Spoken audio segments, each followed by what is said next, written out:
Good morning, one and all. Now we are going to the Western political thinker John Stuart Mill, 1806 to 1873. One person with a belief is equal to 90.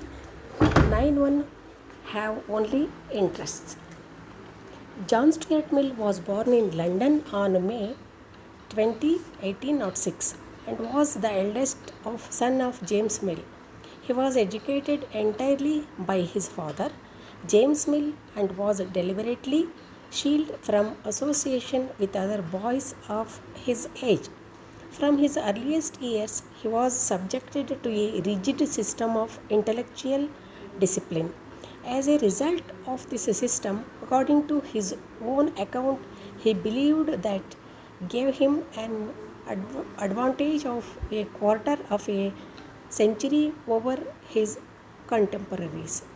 Mill recognized in later life that his father's system had the fault of appealing to the intellect only, and that the culture of his practical and emotional life had been neglected, while his physical health was probably undermined by the streams labor exacted from him. James Mill, a method seems to have been designed to make his son's mind a first rate thinking machine, so that the boy might become a prophet of a utilitarian gospel. He had no doubt it has at his outset of his career on reading Bentham. This was when he was 15 or 16 years. The feeling rushed upon him that all previous moralists were surprised. He was already coming to be looked upon as a leader of thought when, in his 21st year, the mental crisis occurred, which is described in his autobiography. This crisis was a result of the several strain, physical and mental, to which he had been subjected from his earliest years. He was in a dull state of nerves. The objectives of his life, for which he had been trained and for which he had worked, lost their charms. Another important factor in his life was his tour was captured pieces with him. He maintained a close relationship with her for many years while she was married. When her husband died, Mill married her in 1851. His work in connection with the literature, journals, and etc. But most important, we are able to see this ethics. We should always perform the act which brings the most happiness to the most people.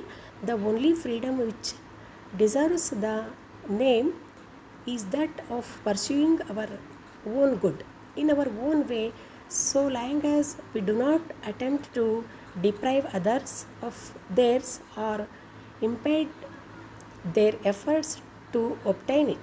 Utilitarianism is a school of thought identified with the writings of Jeremy Bentham and James Mill.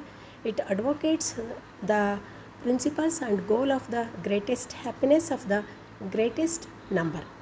John Stuart Mill argues that moral theories are divided between two distinct approaches, the initiative and the inductive schools.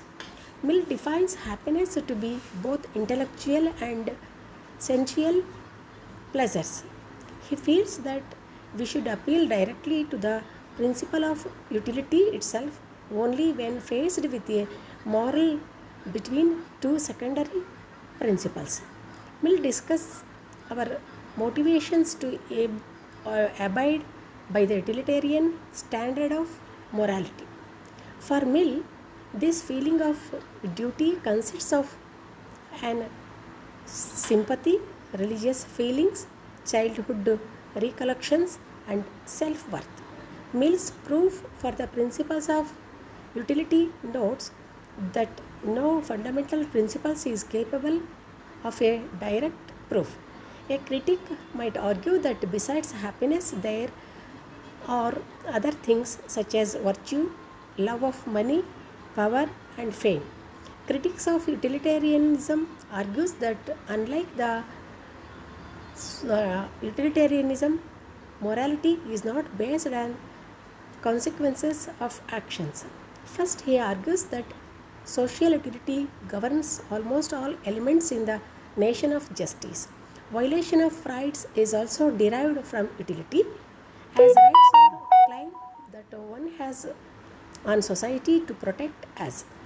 John Stuart Mill was the first person in the history of Parliament to call for women to be given the right to vote. Life has a certain flavor for those who have fought and risked all that he sheltered and protected can never experience. John Stuart Mill. Life definitely had a certain flavor for J.S. Mill.